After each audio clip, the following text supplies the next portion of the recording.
Hey, Mariette Martinez here, and today's tax savings tip is how to make advertising expenses for real estate professionals tax deductible.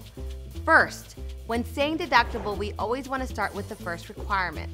Confirm that these are legitimate business expenses that are ordinary and necessary for your trade or business. Next, let's review examples of advertising expenses for real estate professionals. You can advertise an open house, from signage to promotional swag, and even add an ad on Facebook or Realtor.com. You can also purchase props and treats to stage the most amazing open house. And don't forget about those drip email marketing campaigns. So how does QuickBooks Self-Employed track your advertising expenses? Your bank and credit card activity feed into the transactions area of the app. When you set the category as advertising, QuickBooks remembers it. Now you can set it and forget it.